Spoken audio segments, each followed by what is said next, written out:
Allegri menempatkan Modric sangat belakang saat Milan lakukan serangan. Ini seperti menyia-nyiakan potensi kreatif Modric yang bisa mengancam gawang lawan. Namun pilihan ini ternyata membuka kesempatan bagi pemain Milan lain untuk masuk pertahanan dan cetak gol.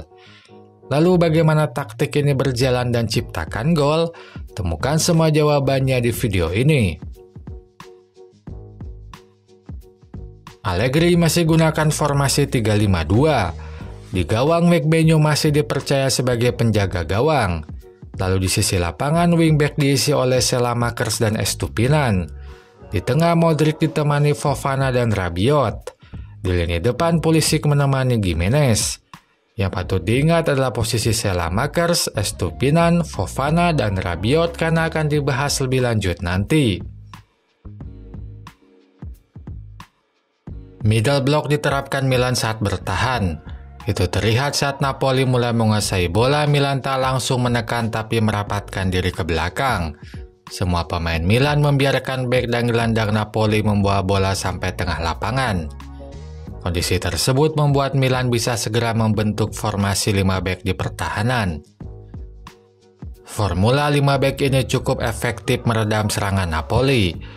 Sebab eksploitasi ruang antar bek yang coba dilakukan Napoli tak berjalan berkat backup gelandang Milan. Misalnya saat Politano melebar membuat ada ruang di antara wingback dan bek tengah. Ruang ini bisa disusupi pemain Napoli untuk masuk ke pertahanan Milan.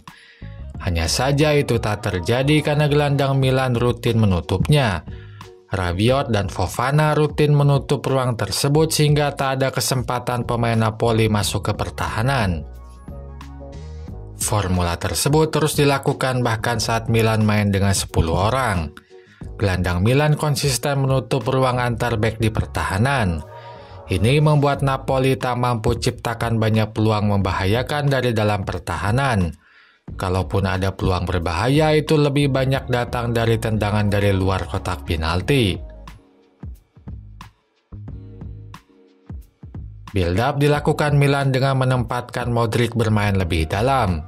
Ia tampak sejajar dengan bek tengah saat build-up di belakang dilakukan.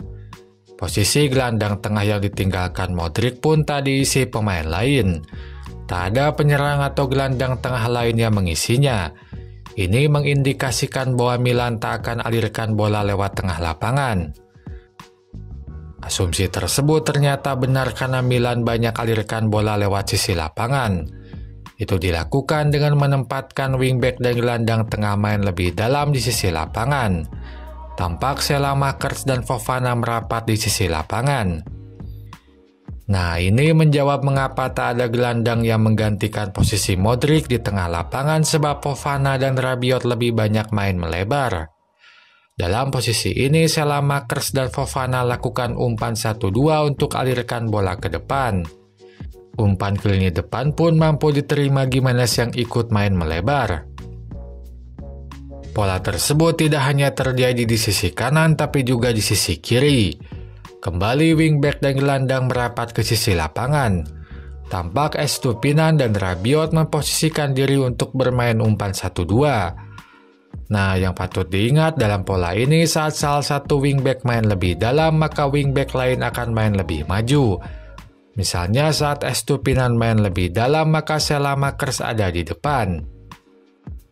Semua pola yang dijelaskan sebelumnya berpadu di gol pertama. Pada gol pertama, Estupinan dan Rabiot merapat di sisi lapangan untuk lakukan umpan 1-2. Namun kali ini tipuan dilakukan Estupinan dengan umpankan bola tidak pada Rabiot tapi langsung ke Pulisic.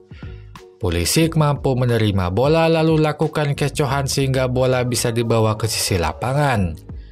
Di sini terlihat wingback lain Selamakers ada di depan.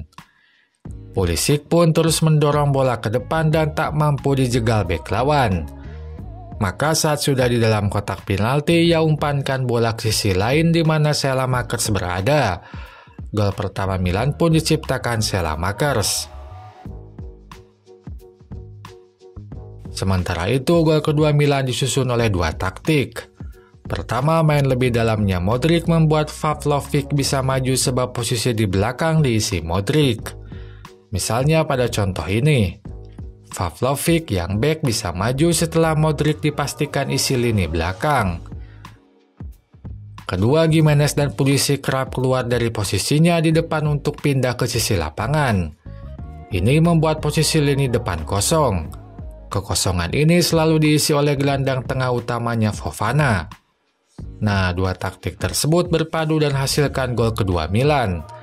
Pavlovic maju di depan kanan setelah posisinya di belakang diisi Modric.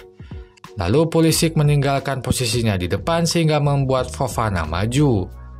Maka saat Pavlovic mampu menerobos sisi pertahanan lalu umpankan bola ke depan, yang menerima bola di dalam kotak penalti adalah Fofana. Fofana tak lakukan eksekusi, malah umpankan bola pada Pulisic yang datang dari lini tengah. Tendangan dilakukan dan gol kedua Milan tercipta. Itu saja pembahasan di video ini. Bagi yang ingin juga memberikan saweran, linknya saya simpan di deskripsi. Selanjutnya silakan like dan komen di kolom komentar. Jangan lupa subscribe untuk dapatkan update terbaru dari channel ini. Sampai jumpa lagi di video selanjutnya.